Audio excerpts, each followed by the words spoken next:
coming to you from Austin, Texas on this cedar and pollen-ridden day. It's Color Commentary, and we are Adrian Guarzales. And Michael Petchik.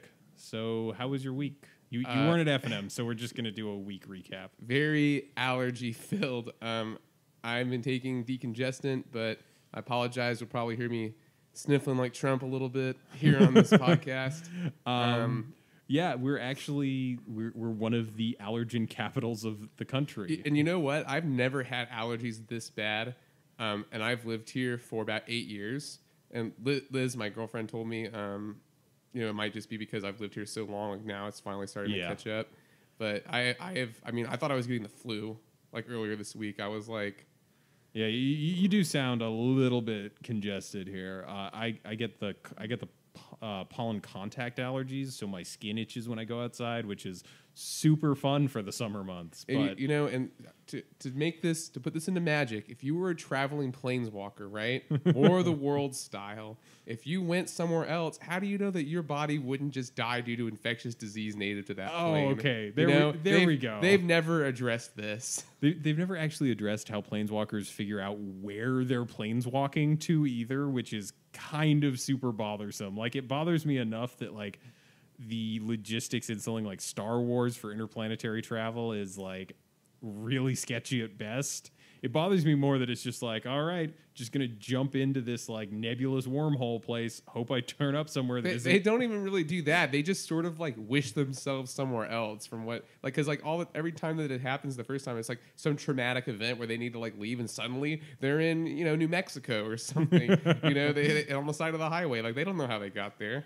Yeah, it's, if we have any listeners who pay more attention to the storyline than we do, if you've got an answer on that one as to how planeswalking works, I'd love to hear it. Magic has a storyline? I'm terrible. But I've also been working on my sticker cube and, been taking stuff easy. My wife just got back from a trip, so I've been spending time with her, non-magic stuff, but... Boo. All right, let's get into our deck tech. It's by Scottish national champion Stephen Murray. Yeah, who produces content over at newmontgaming.com. The Popper Flophouse is the name of Scottish national champion Stephen Murray's YouTube series. So this is a blue-green land destruction deck. He posted some videos. We're going to have a link to it in the description of the video. You should really check him out. He actually plays against 3 Drake decks in a row and beats every one of them, which is... Dude, spoilers. I haven't seen them yet. Oh, you haven't? I mean, yeah, I've seen them. Oh, but really, really enjoyable. I think that was actually one of the top-rated comments on, like, the Reddit post for it. It was just like, oh, yeah, he wins all of them. That's funny. I don't see 4 of Fairy Macabre in his sideboard. All right, so this is actually it's returning to another point that we made earlier on the show. We're starting off strong. 4 Coiling Oracles. I mean, yeah, that card is gas. I like to think that this show really boosted that card to fame and fortune. Yep. But again, like just it's a body early. It ramps you or it draws a card. Like it's at worst it is Elvish Visionary. At best it is a free Explore. Right. Then we've got 2 copies of Mold Shambler. And that's the first of the spicy land destruction package. Well, here. Interestingly, if I remember correctly, Mold Shambler is just a non-creature permanent. Oh, yeah, you're right. In this deck, it's mostly going to be blowing up lands, but it does have the utility of it can hit, a Journey to Nowhere that's holding one of your big creatures down. It could hit, I will say this, speaking of the Journey to Nowhere, though, it interacts unfavorably with it if you are using it to try and get your Mold Shambler back, because Mold Shambler's, that's a kicked ability. Yes, it has a kicker. I want to say that the Mold Shambler itself costs like 4, and then its kicker's 3 on top of that. Yeah. So it's not a cheap land destruction spell, but it does have utility, and you can play it out early just as a blocker. One of our local players also uses it as his primary win condition. Yep. But he's into the really grindy land destruction. Then we've got 3 Muldrifters. We're playing blue, and why wouldn't you play Muldrifter. I don't know, Mike. Maybe because it's going to get banned soon.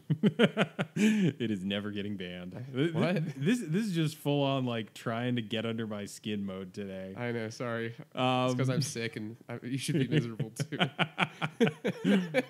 Then we got 2 Penumbra And Spiders. this is really spicy. Ooh, Yeah. ooh. Penumbra Spider is a card. I think it costs 5 mana. 4. It's a 4 mana 2/4. When it dies, you get a black copy of it, just another 2/4 token. 2/4 with reach. Yeah. That's the important chunk here. But it's like Death Rattle. Just comes on back. It's kind of a better version of God. What is it called? There's a couple Penumbra creatures. There's a couple Penumbra creatures, but this is basically an upgraded version of Giant Spider, which is just a 2/4 for 4. I think this one is 2 and 2 green, whereas Giant Spider is 3 and a green. So not strictly better, but in a lot of situations better. Then we got 3 Self-Assemblers, which has been putting in some work in a couple of decks. So 5 mana, colorless 4/4. When it enters the battlefield, you tutor up another Assembly Worker creature card. Currently, this is the only one in the format. Yes. Because the only other one is an uncommon. Yes, and probably not even that great if we could play it. No. But important to note, and I definitely got excited about when I first saw this card, you cannot get stuff that has... you can't get non-creature changelings.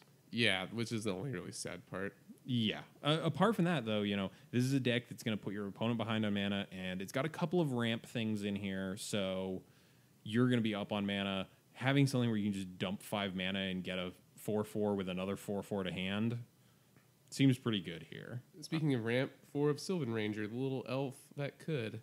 This one is 1 and a green. For a 1/1 that gets a basic land out of your deck and puts it into your hand. So not truly ramp, but you're going to be able to get the land that you need when you need it.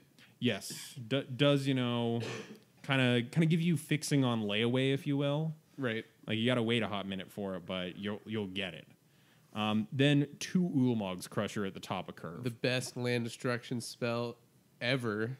Yeah, and a great way to close out the game. Like an 8/8 on its own is just hard to deal with. The fact that it has Annihilator 2 just kind of pushes it over. Yeah, the so edge. like you've been destroying your opponent's lands all game, and then suddenly you have this 8/8 that taxes their resources every turn permanently. Like it's just some good beats. Yeah. Getting onto some more ramp. 3 copies of Utopia Sprawl. 1 green enchant forest. When it enters the battlefield, you pick a color, and when you tap the land, you get an additional mana of the chosen color. So it lets you get your blue mana out of your forest. It lets you get 2 green out of your forests. Just generally, getting you towards your upper end a little bit quicker. And also, in the case of something like Penumbra Spider, if you have an island and a forest out, you could enchant the forest and have it tap for double green, and then you'll definitely hit your Penumbra Spider. Yeah, so sometimes Utopia Sprawl is just wild growth. Yeah, and that's fine. The next one, oh man, hold on. I need a second because I want to try and pronounce this. Monvuli Acid Moss? I think that's right. I just say it Monvuli. I don't even try and pronounce the W, to be honest with you. But I'm sure you're the one saying it right here. There is a W in the word. So it's 2 and 2 green. Destroy target land. Then you get to tutor out a forest and put it directly into play. So it plays such a huge role in this deck where it ramps you, and it's almost a 2-for-1. Yeah. It puts you ahead. It puts your opponent behind. Right. It's just a great card. And this is definitely one of the better pieces of land destruction in this entire deck. Just for that fact. Then we've got 1 copy of Reap and Sow, which is 4 mana with Entwine, 1 and a green, or 2 and a green, I think. And it's the 2 halves of Monvuli Acid Moss split apart. And the Entwine lets you get both of them. So it's Acid Moss number 5. With the added kicker of it can get any land. Okay. That's fair. It doesn't have to be a forest. So, like, there's Simic Growth Chambers in this. If you really want a Simic Growth Chamber, you can just go get it. And I actually don't know what Temporal Spring does. Oh, there's 4 copies of that in the deck as well. So Temporal Spring is a common out of Apocalypse, which was one of the first enemy color sets. And it's 1, a blue and a green. Put target permanent on top of its owner's library. Wow, that's obnoxious. Yeah. Again, I don't want to spoil the entirety of these videos, but There's one point where he gets to put a bounce land on top of a player's library. Like, sweet. On turn sweet 3. mother of Jace. Yeah, opponent goes land, play a 1-drop, second on the opponent's second turn, bounce land to bounce their land back to their hand, immediately snaps off the temporal spring. That puts you back like 2 or 3 turns. Yeah, that's dirty.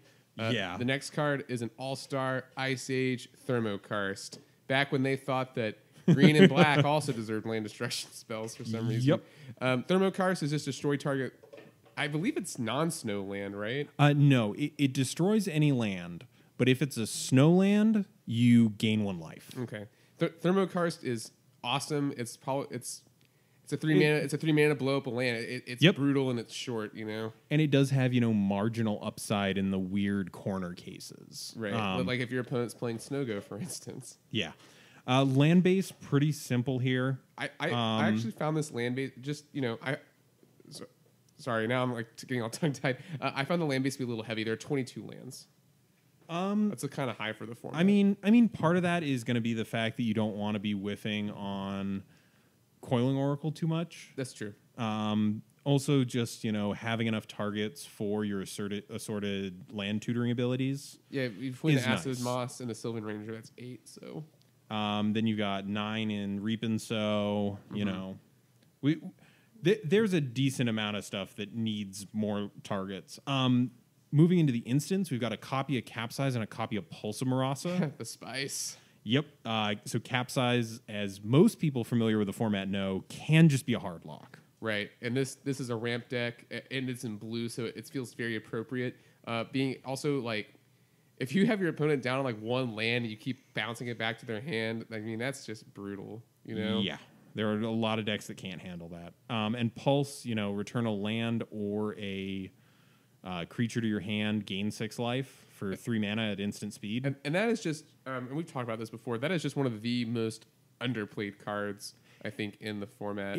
It is so good, but it doesn't see a lot of play in type or tier 1 decks. I think one of the big things as well is Pulsamarasa isn't flashy, and it's easy to miss it as something you might want in your deck.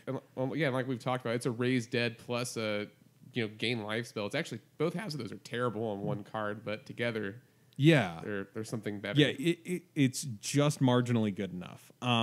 Moving into the sideboard, 2 copies of Dispel help you win counter wars or keep your stuff safe from counters, rather.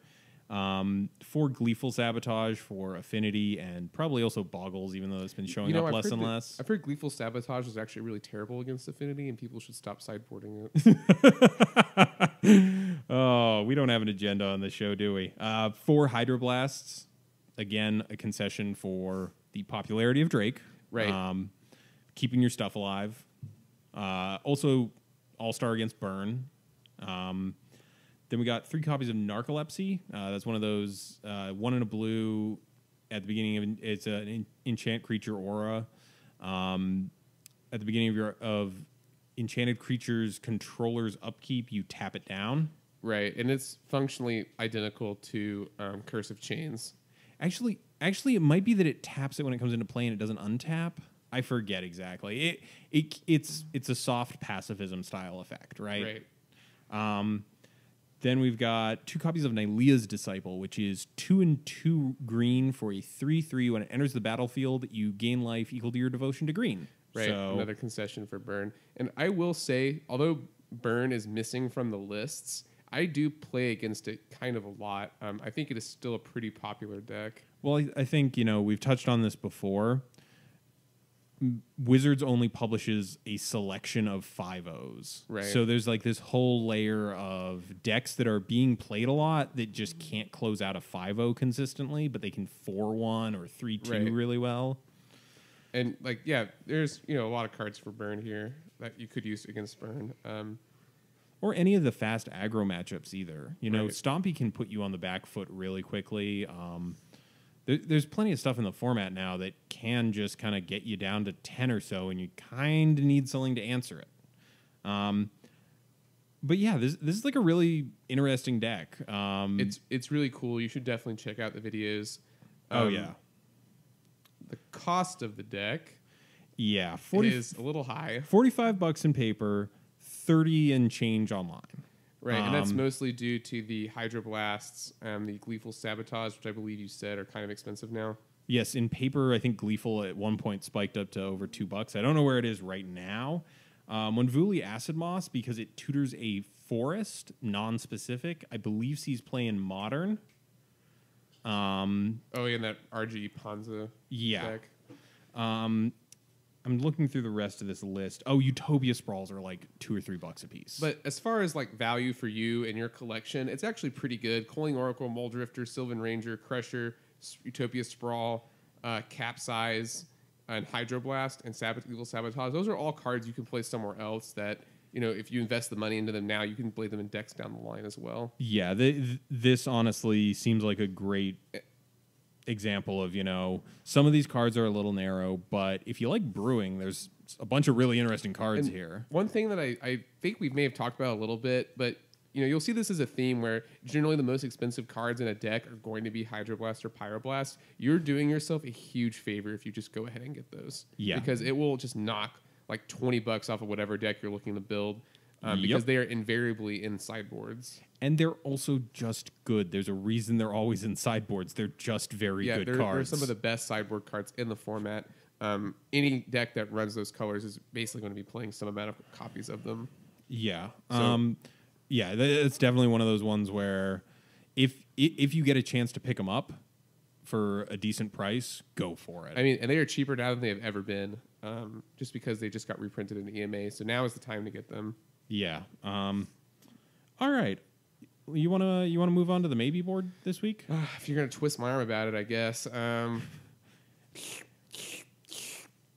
Gardas Putrid Leech. Is that supposed to be a leech sound? That's the sound of me paying 2 life to buff this bad boy to a 4/4. All right. So it's a green and a black, 2/2, pay 2 life. It gets +2/+2. This was an all-star during when Shards of Alara was in Standard. Yeah, it's used to see play in Modern Jund, didn't it? Like, I think it got ported over there. I feel like it did. I don't know.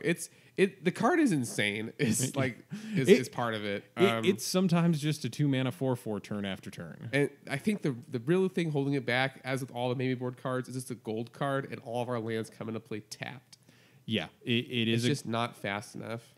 So it's mitigated somewhat when you're on like a 4-mana gold card, because at that point you've been playing a bunch of lands, and like 4-mana cards don't need to get hurried out a lot of the time. This is one where you really want to be able to cast it turn 2. Yeah. That, and we're a lightning bolt format. Yeah, you can always pay 2 life, and then in response they'll bolt the leech. I mean, to be fair, the other option is we didn't mention you can only buff it once a turn, right? Yeah. That's the real drawback. So they can either bolt it in response, or they can bolt it on their turn and force you into paying 2 life to kind of spellskite it, like in a weird way. Yeah, it's a card that lends itself very easily to getting blown out. And in addition, a sometimes 4/4 just really isn't that threatening when like all of Affinity's creatures are 4/4s. That's a very highly played deck, and it just dies to Flame Slash. Yeah, just not really lining up well with the format, and I think it's a really again, it's got the common thread of the maybe board is it's got very good raw power level. It's just not easily castable quickly, and once it's there, it's kind of weak to some threats. And something that I've just thought of, a lot of the maybe board cards, or maybe it's just the ones we've done recently, something of Lightning, Terminate, and now this card, really belong in some style of Jund deck, which just doesn't exist in Pauper, because all of the good like mid-range decks just don't, they're just not really in Jund colors. Yeah. Also, three colors is just so rough sometimes in this format. Well, because I was thinking of like even the Kitty deck. The Kitty deck is playing blue because blue is like the best color in the format, and it's playing white because Core Skyfisher is one of the best creatures in the format. So that's the closest thing to sort of a Jund style deck I could think of, where they just have good creatures, good removal, and some card draw. But the Jund colors themselves are just not really that great as a whole, like combined together in Pauper. Also, I'm just going to toss it out there. in that metaphor, Icar Wellspring does a very poor impression of Dark Confidant. Oh, I was thinking of Moldrifter, but yeah. Oh, okay. Yeah, Icar Wellspring does suck. Yeah. But yeah, again, like just kind of filling in that, checking off our weekly quota of gold cards that would be better if we had untapped duels. Yeah, and I hate that that's sort of what the Maybe board has become. We really need to start looking at some monocolored cards. But the thing is, these cards are so easy. We got an email recently from a viewer with some suggestions that I will be tapping into shortly. Okay, good. So, main topic for today, we're going to talk about functionally similar cards. Not functional reprints, just cards with a similar functionality within the game. You can get with this, or you can get with that.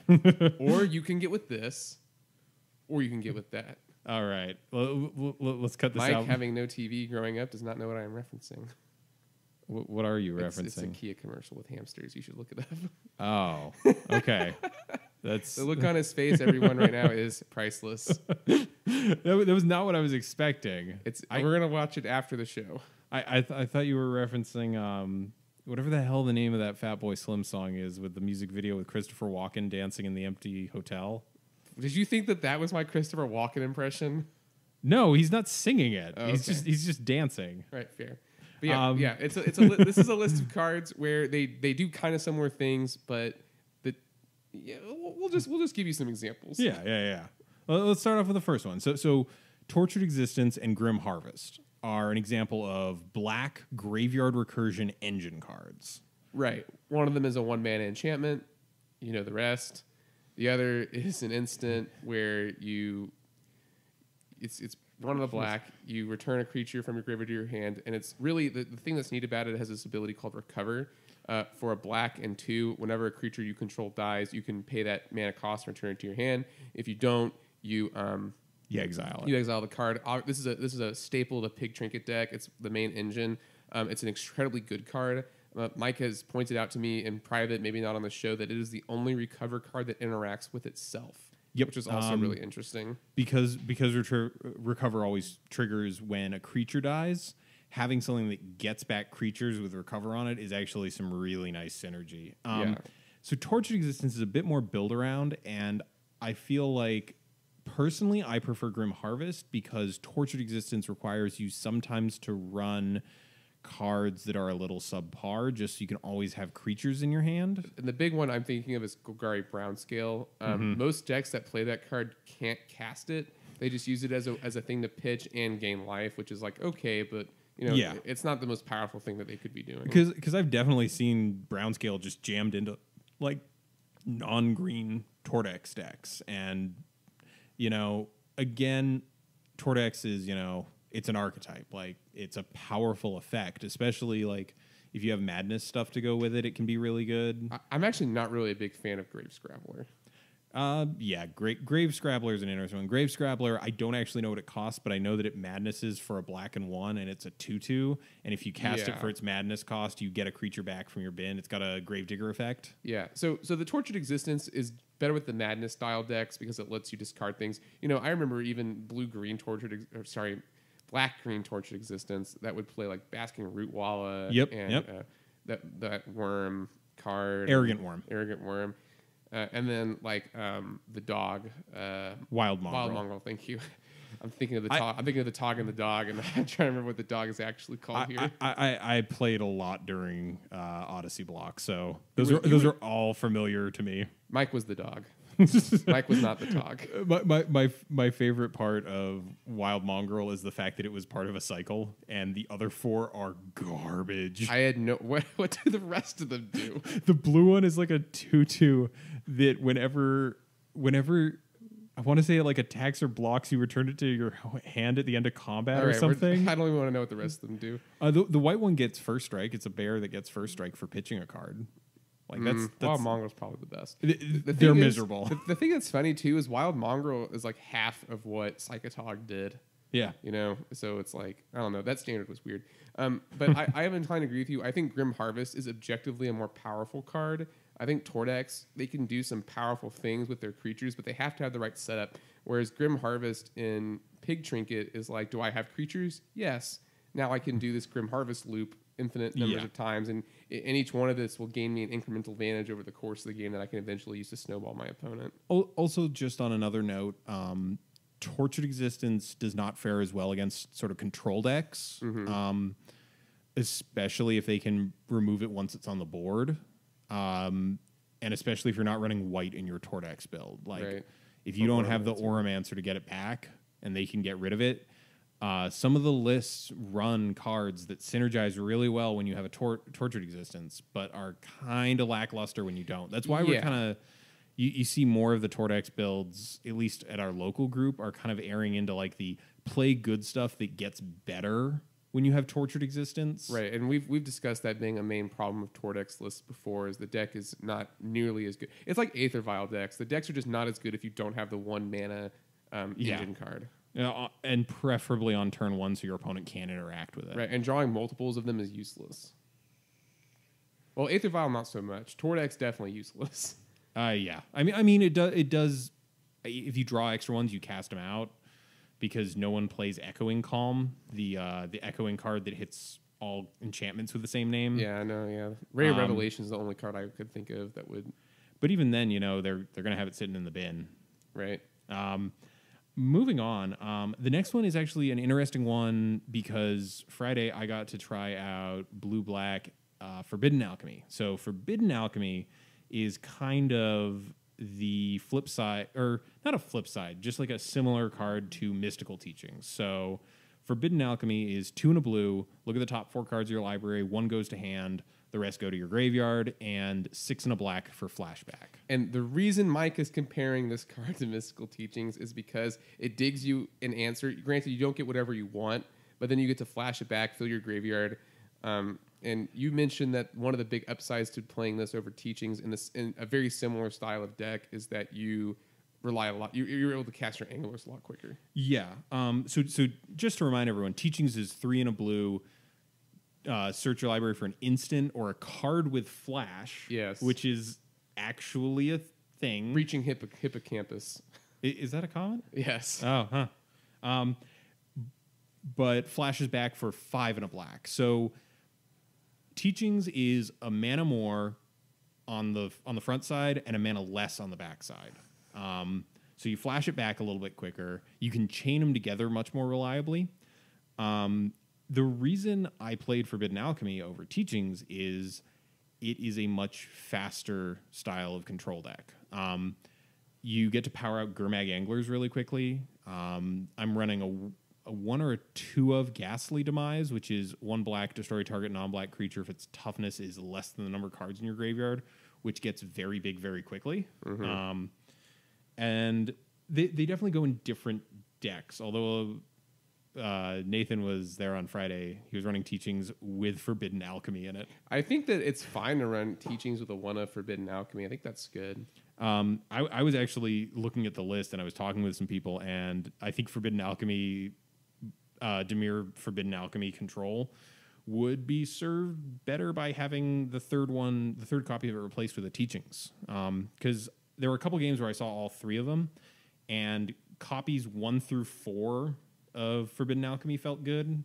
Copies 5 and 6 felt a little anemic, and I'd rather just be able to say, okay, I need an answer right now. Yeah, and that's the flexibility of Teachings. Forbidden Alchemy, of course, is more card selection because you just get to pick the card you want out of the... How many is it? 5 that you put 4. Okay, the 4 that you put in the graveyard. Wow, that was way off. 5 is so much better, I feel like. If it was 5, I would be jamming. I would have jammed this deck a long time ago. I almost at 7. I was like, no, that's way too many. It can't possibly be 7. Oh my God. So one way to look at this is it's a very, very lackluster dig through time. I mean, it works. And it is good for those reasons that you said. And so, yeah, it would be interesting to see if the Teachings decks sort of evolve more towards. I mean, so if you look at the 75 I ran, I'm running more creatures than the average Teachings deck. I can shave out Pristine Talisman, and you run a slightly different removal suite. Mm-hmm. But apart from that, similar. Yeah, they still have very similar game plans. And they serve similar functions in those 2 different decks. Yeah, they're both the engine card. So I think with this one, it's kind of a wash as to which you prefer. I think right now, we've been seeing a lot more Forbidden Alchemy because it's a little bit faster. Mm-hmm. And we've got a turn 5 combo deck in the format. So this just lets you have a little bit more game against Drake. Next up, Think Twice and Accumulated Knowledge. 2 similar cards that both see play in teachings as well. Think Twice better. Accumulated Knowledge not good. Next, just kidding. All right. So this one actually has some nuance to it. So Accumulated Knowledge is 1 and a blue, draw a card, then draw a card for each other copy of Accumulated Knowledge in your graveyard. All graveyards. Oh, in all graveyards. Sorry, Yes. That is important. That is very relevant. Think Twice, on the other hand, is 1 and a blue, draw a card, flashback, 2 and a blue. Right. And so the people who like Accumulated Knowledge argue that over the course of the game, you will draw more cards with Accumulated Knowledge than you would with Think Twice. All right, so Which is true. Yeah. Technically, that is true. Let's break this down a little bit. So Think Twice, you're going to draw 8 cards if you resolve every copy of it. With Accumulated Knowledge, if your graveyard stays intact, you're going to draw 10 cards. That's more cards. You're spending 8 mana versus 20. Now, the interesting thing is when Graveyard Hate gets involved. If your opponent pulls in Graveyard Hate and they nuke your graveyard after you cast the first one of these spells, you've drawn 1 from each of them, right? With AK, you're going to get another 1, 2, 3. So you're going to get 7 total. With Think Twice, you're going to get 3 more uses. Or 3 more copies, 2 uses each. That's 6 cards as well. You're dead even on that. As if they can exile 1 copy from your bin, it doesn't matter which one you're playing, you're still drawing the same amount of cards. If you have the mana up, you can actually flash back Think Twice in response to them exiling your graveyard and actually still just draw the full 8 as well. So the other thing is Accumulated Knowledge does count both graveyards. So Adrian, how do you play Accumulated Knowledge if your opponent has it in their deck as well? You don't want to play them until after your opponent's played theirs. Well, the interesting thing about that is that's sometimes right. If you really if you need to dig for an answer right now and your only option is AK, you fire it off. Like it's a more complicated card to play with in the mirror. I am personally in the Think Twice camp. I think it's the better card. I think it's a lot more flexible. Yeah. I don't like having to commit that many spells to my graveyard for something to be good. Yeah. So I think Think Twice is the better card just in general. And I mean, if you live in some sort of weird world where Graveyard Hate is not a thing in your popular metagame, then by all means run Accumulated Knowledge. Also, the kind of deck that you're looking to put this in does matter a bit. Like in teachings, I think you have more of a reason to go into the Think Twice camp, just because you're a draw go style deck, right? Mm-hmm. In something like Angler Delver, where you run a fairly low land count and you're self-milling a lot, Accumulated Knowledge is sometimes better in those sorts of decks because you just want to spend the 2 to get at least a card. You don't really want to be spending 5 to get 2 cards. All right, that makes sense. And also of note, it was in Turbo Fog as well, because with that you just care about volume. Right. But definitely an interesting one that I see asked a lot about teachings is like Think Twice or AK. And honestly, it's really whatever you think is better. This argument can go on till the cows come home, basically. But you're either in the Think Twice camp or you're in the AK camp. And I don't think either one of them is right all the time. Right. I think some of them are right some of the time. I just happen to think Twice is right more of the time. Fair. Moving on, removal. Edict effects. Let's do this. Here we have Diabolic versus Chainers versus Geths. I think we can safely say that Geths is probably only played in mono black. Yep. So to review, Diabolic Edict, instant 1 and a black, target player sacks creature. Chainers, 1 and a black, sorcery, target player sacks creature. Flashback 5 and 2 black. Yeah. And then Geth's Verdict, 2 black, target player sacrifices a creature and loses a life. Right. So yeah, Geth's Verdict definitely is the one that goes in mono black I don't think I've ever seen it outside of that deck. Yeah, I just think it's too hard for other decks to cast, especially when they have access to Diabolic and Chainers, and the 1 point of life is not. I mean, it's better in mono black because, like, yeah, you get the incidental life loss, but I don't think most of the time that's really that relevant. And so that kind of leaves us with Diabolic and Chainers. The big difference there being, is sorcery speed worth a second use? And people, this is a real argument. Chainers is sort of ubiquitous with the format. Like, it's one of the best removal spells we have. Lots of decks run it. It's extremely good. In the current meta, it's suffering, obviously, because Drake can combo in one turn. Yep. And you need to be able to interact on that turn. Right. And even then, they'll normally have multiple creatures out. So even then, it's a little debatable whether or not it's good. Whereas Diabolic... it's instant speed. Yeah, it's instant speed. Yeah. So I think really it goes into like sort of the AK versus think twice question. Diabolic goes better in teaching decks that can tutor for it. Like there, it's really good. Whereas Chainer's Edict goes better in much grindier decks. Yeah, that will make use of the second. Will be able to leverage the second use. Yeah, that's the big thing. You got to say to yourself, am I going to get to 7 mana consistently, and do I want to be at 7 mana? Like, a control deck wants to be there. Like, sure, sometimes aggro decks get stalled out, but you really don't want to be like, if you're on a black X aggro deck, do you really want to be in that position where you're like, well, I guess now I can flashback Chainers? And in a black X aggro deck, I would also argue that they're not going to be running edicts at all. They're probably going to be running some sort of targeted removal or some sort of way. Like I think Snuff Out would be much better in a mono black aggro deck. Yeah, or just a black X aggro deck. Yeah. Yeah, I think the big thing is right now Chainers feels a little less good ever since we kind of shifted to be more of an instant speed format. And I think it's the better card. I'll be honest. I think most of the time Chainers is just the better card. Yeah. I think right now Diabolic is kind of where you want to be. Also, Chainers really lines up well against hand hate. It also lines up well against if you're self-milling for whatever reason. Yeah. Chainers is an extremely good card, and I don't think it's really going anywhere. Diabolic, it just should get some special mentions because it's also a good card.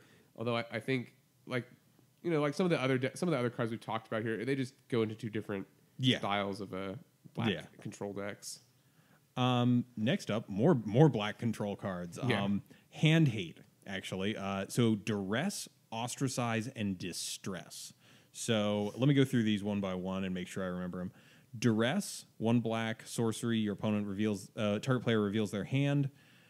You choose a non-land, non-creature spell. Right. Or non-land, non-creature card, excuse me. Ostracize, target player reveals their hand. You choose a creature card. They discard it. And distress is 2 black for a sorcery. Target opponent reveals their hand. Choose a non-land card from it. Is ostracize a common? Yes. Okay, I thought it was an uncommon. It was printed at common, I believe, in its original printing. Oh, okay. That's why. All right. So obviously, one of these cards is much more well-known than the others. Yeah, Duress is awesome. It goes into a lot of decks. Turns out there's a lot of really relevant non-creature, non-land cards to get rid of in our format. Ostracize, not really a lot of play, and I think that mostly has to do with the way that black decks answer creatures better than they answer spells. Yep, definitely. Especially in a mono black deck where you could be running 12 to 16 pieces of removal easily. Right. You don't really care that much about getting the creatures out of their hand. And I've only seen 1 or 2 decks play Distress. BB is rough, especially when you could just play Wrench Mind or something. Yeah, I mean, I think I prefer this over Wrench Mind in some situations because it does let you pick what you're discarding, and Wrench Mind is usually getting either A, an artifact, or B, the worst 2 cards out of their hand.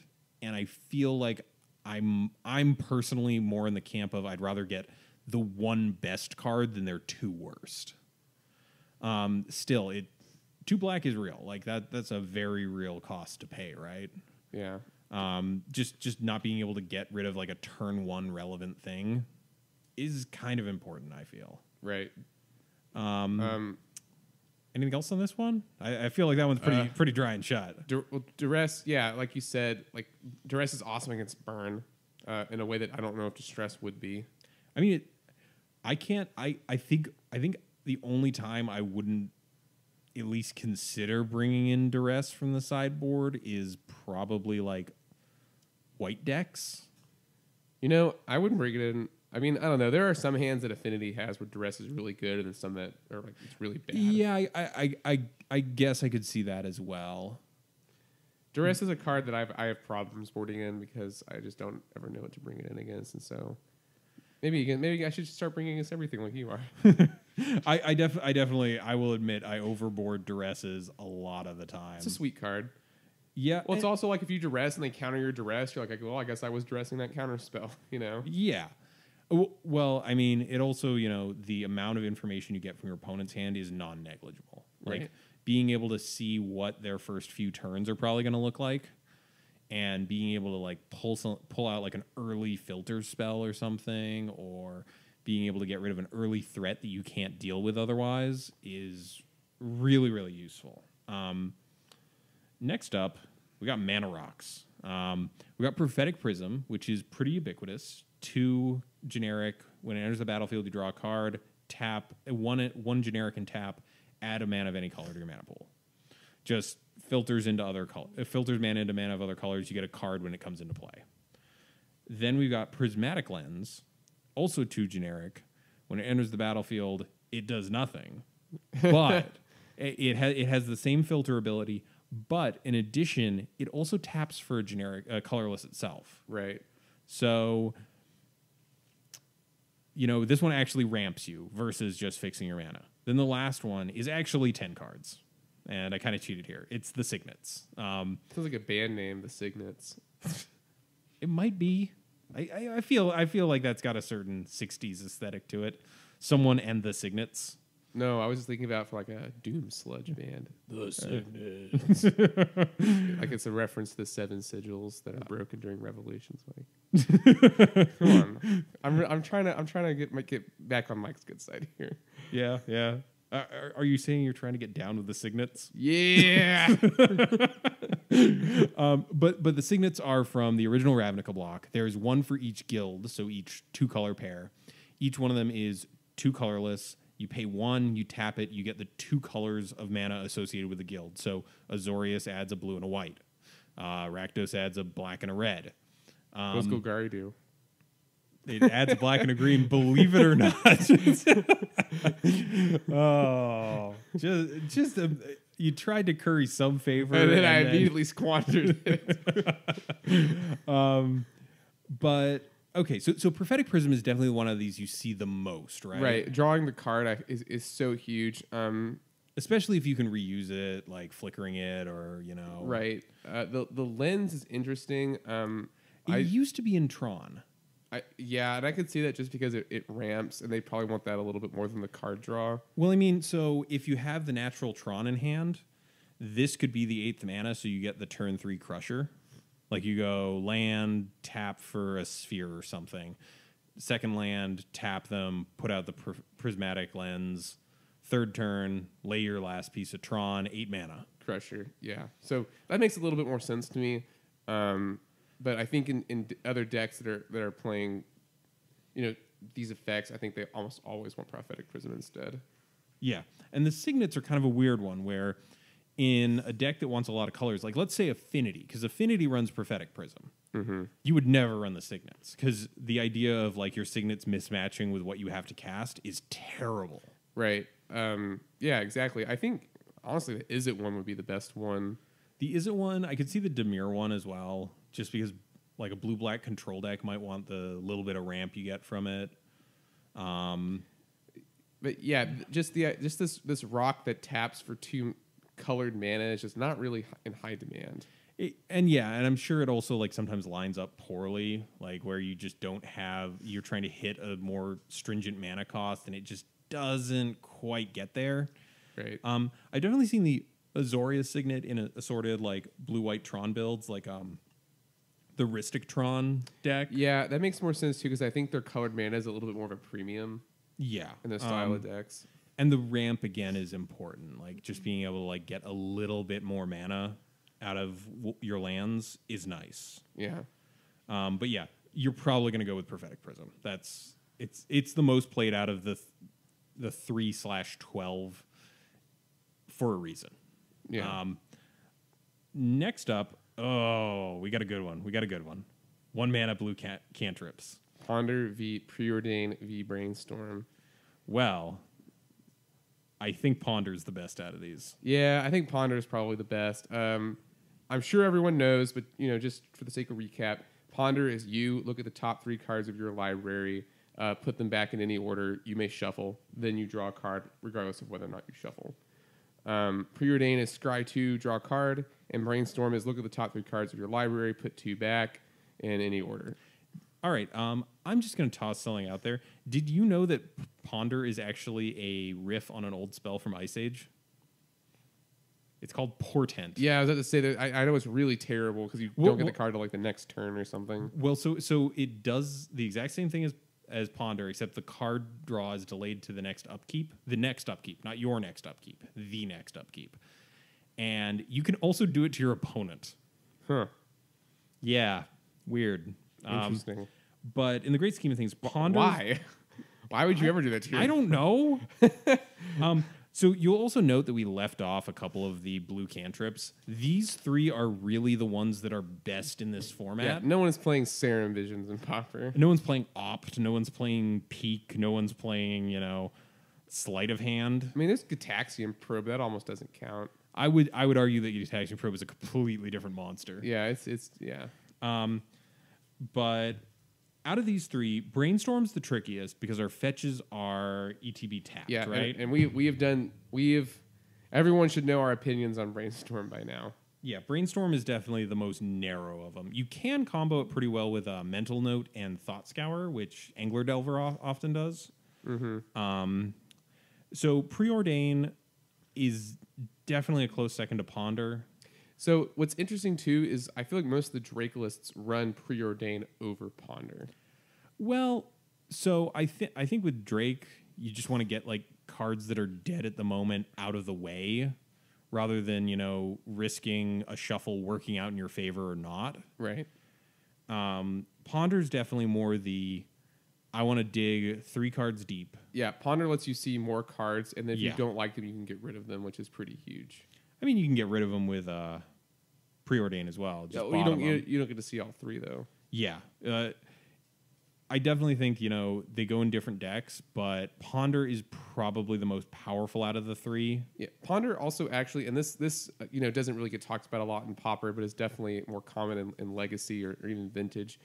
You can Ponder, take the top card, and then use a fetch land to shuffle the other 2 away if you didn't like them. Yeah. If you've got a shuffle effect, you can definitely do the Ponder, get 1, maybe even 2 if you need the top 2, and then shuffle away the last dead card. And that comes up not very often. The most popular decks, I mean, it could come up, I guess, in Is It Blitz, which I believe does play Ponder.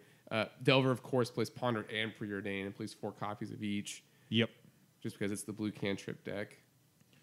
But that's definitely an interesting one. I think Brainstorm is the most narrow and the one that you're going to consider after the other 2. Yeah. And unless you're a deck that's somehow trying to leverage Brainstorm with fetch lands or something. I'm thinking specifically of the 5-color Domain Zoo deck, just because that's been a menace in our local meta. Yeah. I mean, the player who's running it, Alex, is also running Squadron Hawks. Yes. Which, boy, Brainstorm, after you've got the Hawks, put 2 of them back, cast another one, get them back. It's just draw 3.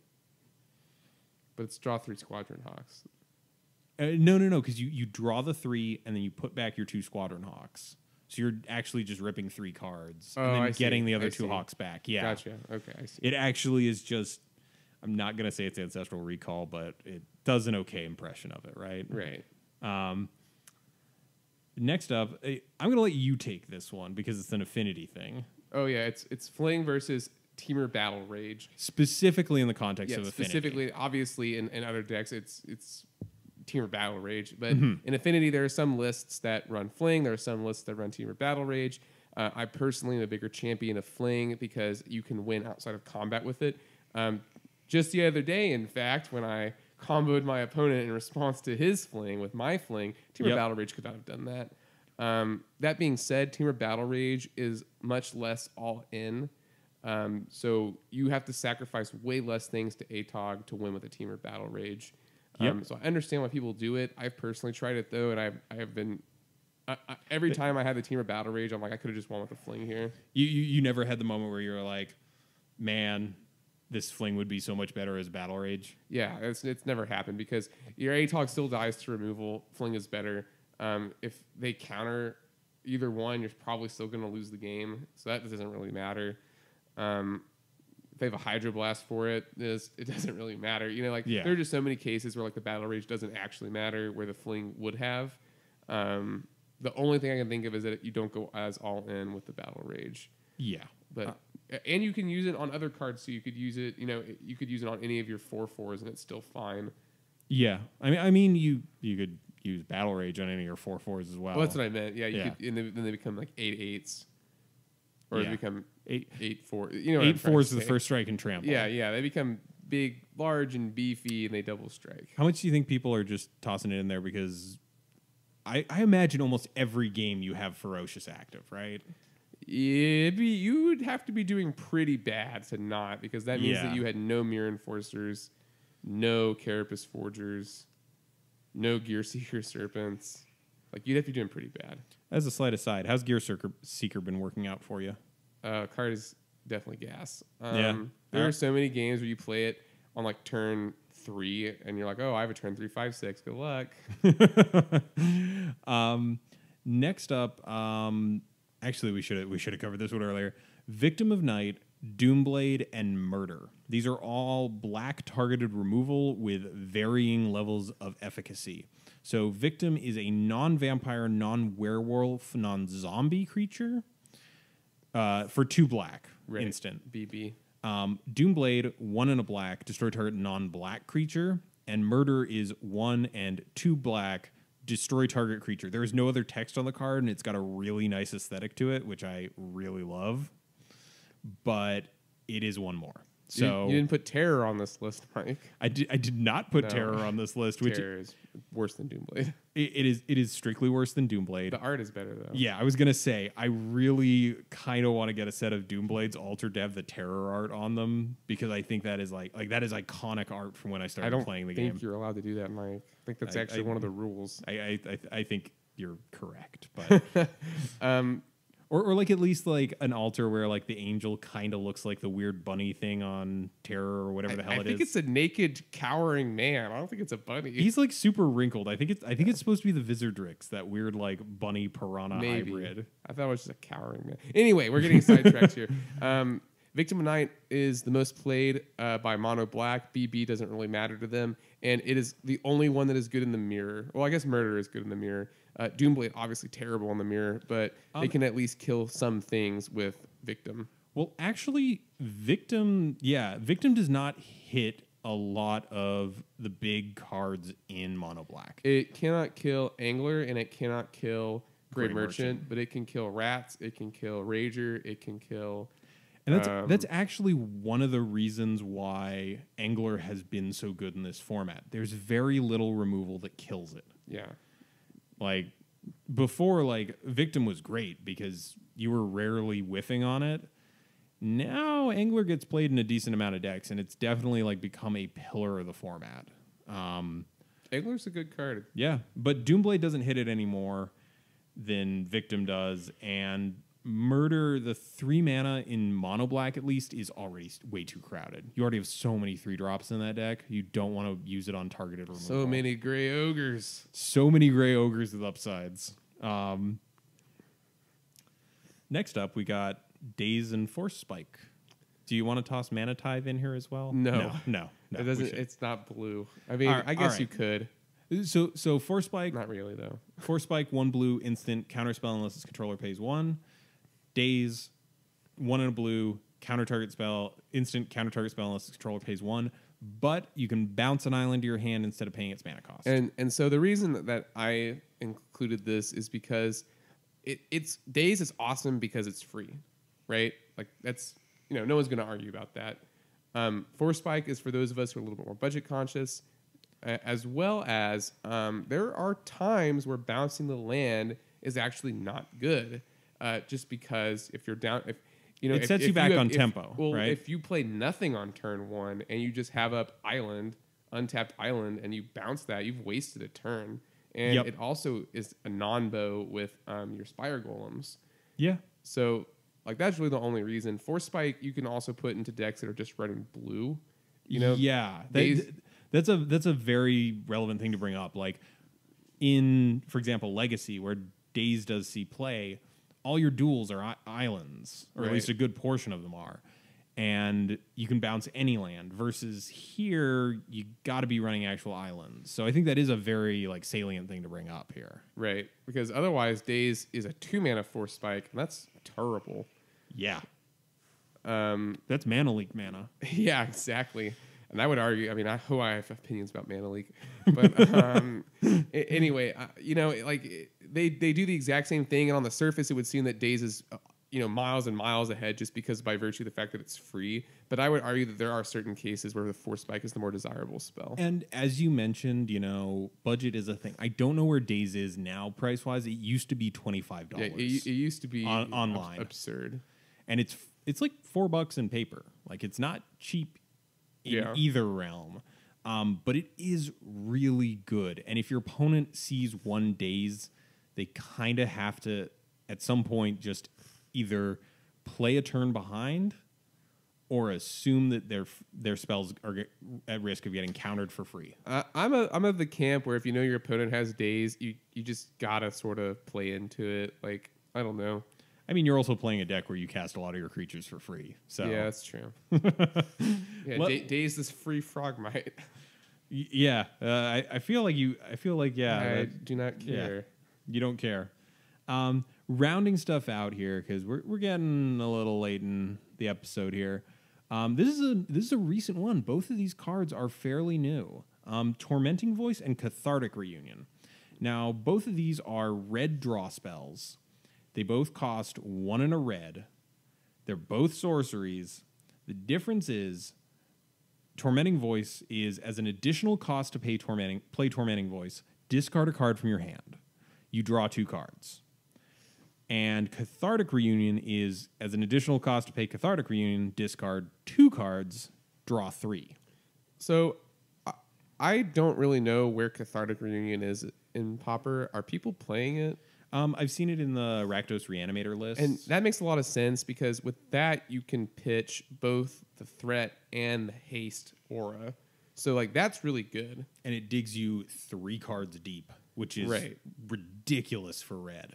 Right. Like, this is, is there a reason why Cathartic Reunion is not a strict upgrade over Tormenting Voice? Yes. Tell me what it is, because I actually honestly don't know. What happens if you don't have 2 cards in hand? Oh, you got me. Yeah. All right, that's a thing. That is the downside. And it does, for example, in a deck that's only red, like a mono red deck that would run this, I think you'd take Tormenting Voice every time because you're more likely to have 1 card in hand than you are to have 2. Right. And you really don't want to be like sandbagging lands just so that you can, Cathartic Reunion, especially in a format where Chittering Rats is a thing. Right. Like, you don't want to get time walked here. Cathartic Reunion is definitely powerful, though. Like, we were talking before the show, the foils of Cathartic Reunion are like $5 because of Modern Dredge, where it's just absurd. It is really powerful, and I think that there might be a blue-red control deck in the future that wants this. Like, being able to, like, get rid of stuff that's not relevant now to draw 3 cards. Yeah. Seems really good, especially if you're backed up by, like. Oh, you can discard, like, Deep Analysis. Yeah, you can discard flashback spells with it. You can, just pitch extra lands you don't need. But like, I don't know. I can just see a situation where you've got like Cathartic Reunion and Muldrifter in hand when you're going into the late game. Muldrifter, draw 2, Cathartic Reunion. If you don't like the cards, get another 3 cards to look at. Mm-hmm. They're both very powerful draw spells when it comes to red. I don't think either of them are in the same camp as Faithless Looting, because Faithless Looting is actually draw then discard. Right, so you could draw into the combo pieces and then pitch them. Faithless Looting also will get you 4 cards total. Yes, across the 2 castings. Lets you see 4 cards because Right. you're actually losing. It's actually card disadvantage the first time, Right. but the second time it's pretty much it's neutral. Wait, how's a card you draw 2, you discard 2? Yeah, and you you spend a the card to okay, do that. okay, there you go. We're connecting the pieces here. I'm sick. Mike is bullying me. But yeah, so there's a lot of these cases in Pauper, and I'm sure there are ones we will get told that we missed. I'm sure of it. I mean, we were just These were just the ones that we wanted to talk about, and if enough people say like, "Hey, there's other examples of this," maybe we return to this at a later date. But it's definitely always good to be aware that there's another version of an effect you want to put in your deck, right? So that you can analyze: do I actually want version 1 or do I want version 2? And for everyone who's out there thinking it, take inventory is not comparable because of sorcery. Get that out of your head right now. Take inventory, not a thing. I totally forgot about take inventory. Yeah, because it's not a thing. Take inventory, for those who don't pay attention to standard, is accumulated knowledge. As a sorcery, but it only counts your graveyard. That means you're not giving your opponent value off. Whatever.